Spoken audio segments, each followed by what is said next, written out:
Capítulo 6. Programando alegría, emoción. La emoción es esa energía codificada en la actividad de ciertos circuitos del cerebro que nos mantiene vivos. Sin la emoción, sin esa energía base, nos encontraríamos deprimidos, apagados. Alguien con una emoción apagada no podría ver, darse cuenta ni siquiera de un elefante que pasase junto a él. Y esa emoción puede apagarse por muchas y varias circunstancias en el niño o el adolescente, o en cualquiera que vive en sociedad. Cuando tal apagón ocurre en el niño, sus consecuencias para la vida en el colegio, para aprender y memorizar, son obviamente muy negativas. La emoción, el origen de su propia palabra, indica movimiento, interacción con el mundo. Es esta una conducta que incluye todos los cambios que se producen en el cuerpo, disparados por un amplio rango de estímulos que vienen de todo cuanto rodea al individuo, o que también pueden producirse desde la evocación de la memoria de tales estímulos, y que indican recompensas, placer o castigo, dolor. Emoción es también el medio de comunicación más poderoso que existe y con el que se han mantenido vivas millones de especies animales, en particular los mamíferos, y más en particular los seres humanos. El cerebro límbico o emocional y el tronco del encéfalo, y en ellas principalmente la corteza prefrontal orbitaria, amígdala, hipocampo, hipotálamo y sustancia reticular activadora ascendente, son las dos grandes áreas cerebrales que albergan principalmente los circuitos neuronales que codifican para la emoción. Son circuitos que mientras estamos despiertos se encuentran siempre activos, en alerta, y nos ayudan a distinguir estímulos importantes para nuestra supervivencia.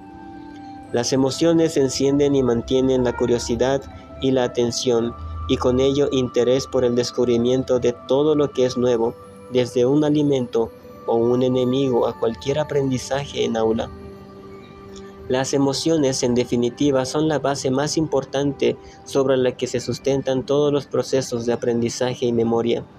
De hecho, hoy en neurociencia se conoce bien las emociones sirven, entre otras muchas funciones, y de forma destacada para almacenar y evocar memorias de una manera más efectiva. Y es que a nadie se le escapa que todo acontecimiento nuevo asociado a un episodio emocional, bien sea de placer o de dolor, permite un mayor y mejor almacenamiento y evocación de lo sucedido.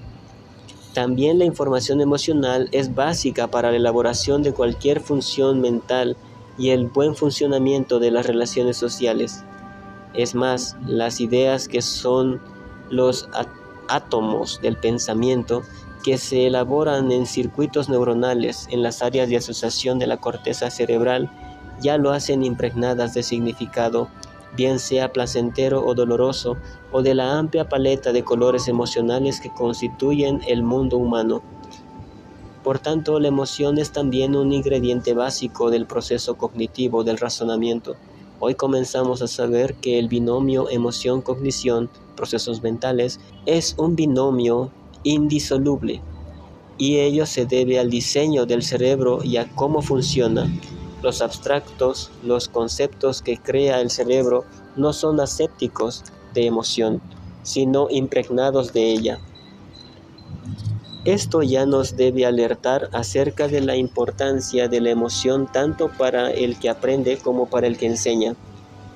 El que instruye debe ser consciente de este mecanismo esencial, emoción, como vehículo de sus palabras, si quiere que éstas alcancen al que aprende de un modo sólido y convincente.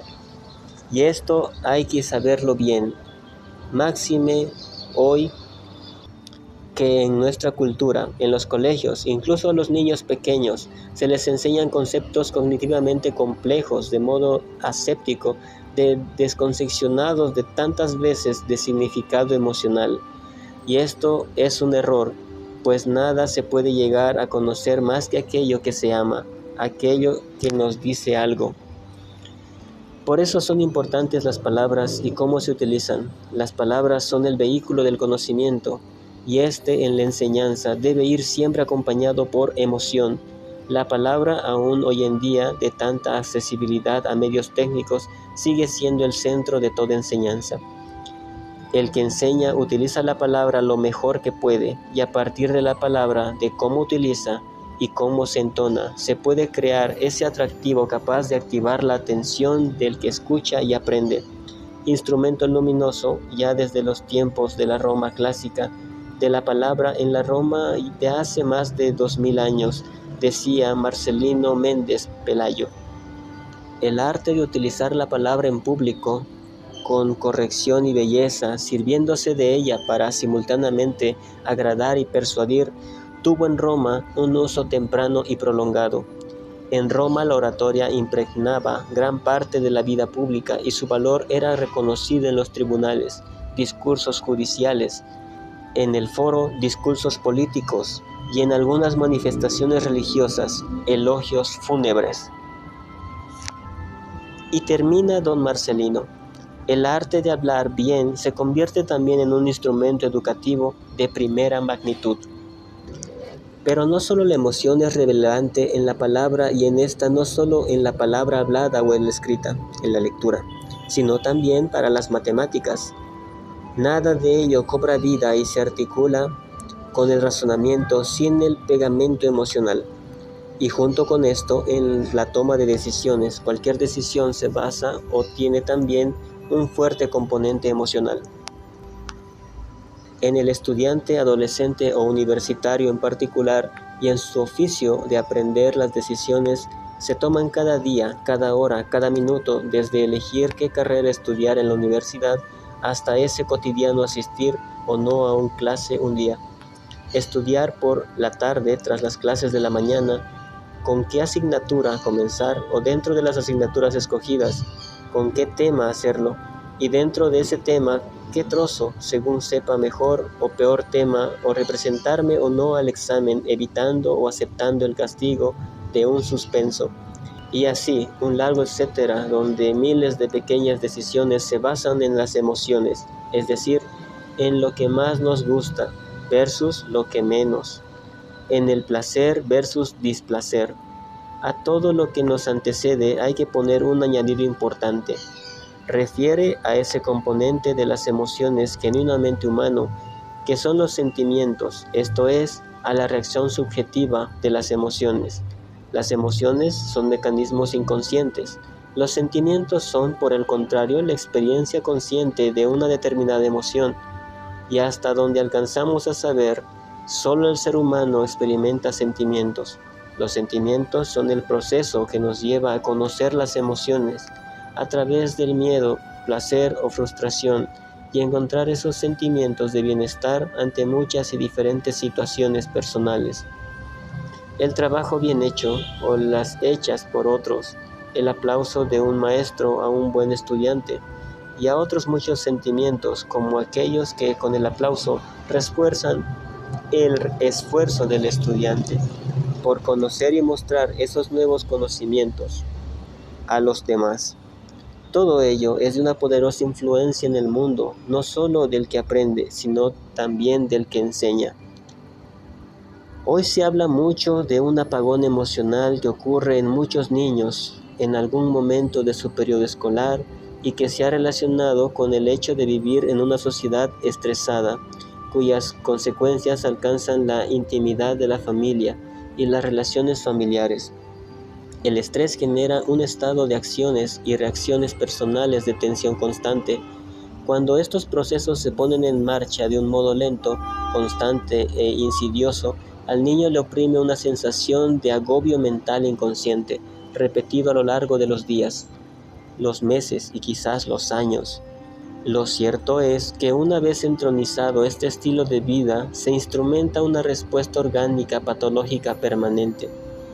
Y esto, producido por una miríada de factores, se vive en muchas familias y repercute en el niño, al que puede afectar las estructuras de su cerebro como el hipocampo, y por lo tanto, como señalábamos en los capítulos anteriores, en su proceso de aprendizaje y memoria. Pero además, algo tan importante como eso puede afectar a la emoción misma, y a partir de ella sobre los mecanismos codificados como la curiosidad y la atención. Por tanto, es con el apagón emocional cuando aparecen los problemas, muchos de ellos graves, en la conducta de los niños y que expresan mayormente en el colegio y a la hora de aprender y memorizar. Ese entorno familiar puede hacer un niño con estrés no expresado en una anormalidad cognitiva especial o hiperactividad o síntomas depresivos clásicos, sino simplemente con una cierta apatía, manifestada con la atención baja, difuminada y dispersa, y nunca demasiado pronunciada, que repercuta en su rendimiento mental en el colegio. El estrés es ciertamente una actividad cerebral y conductual filosófica y consustancial a nuestros estilos de vida durante millones de años. Pero los estilos de vida han cambiado en el hombre moderno y ello ha dado lugar a la patología del estrés y con ella referido de nuevo a los niños, expresando en la posible falta de un sueño profundo suficiente y reparador, mecanismo cerebral esencial para producir y alcanzar la consolidación de todo lo aprendido de modo relevante durante el día. Capítulo 13.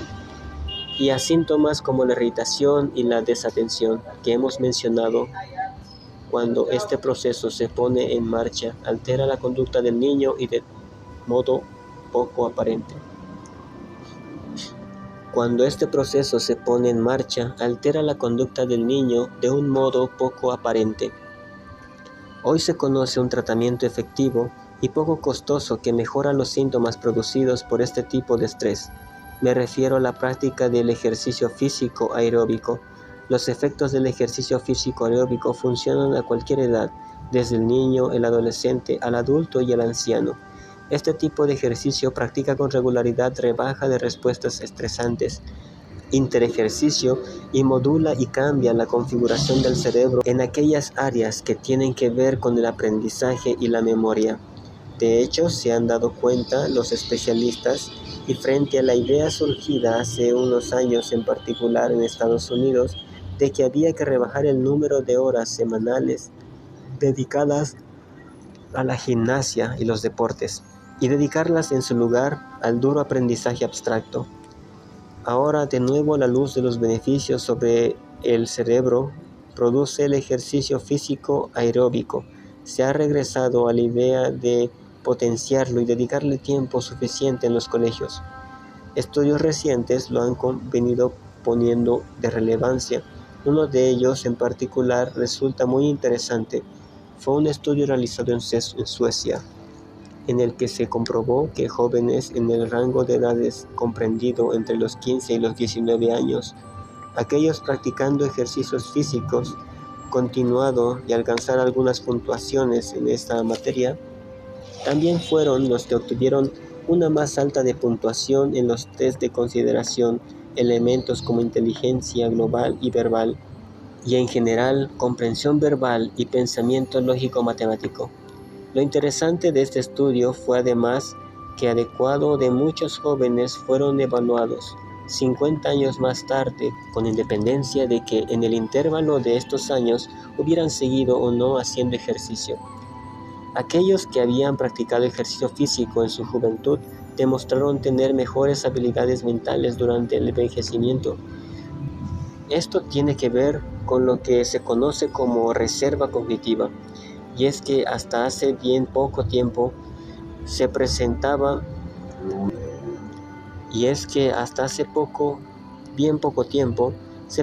que los efectos de la práctica de ejercicios físicos sobre el cerebro no eran acumulativos, es decir, se creía que el ejercicio físico realizado a edades tempranas no influía en absoluto si luego se seguía practicando.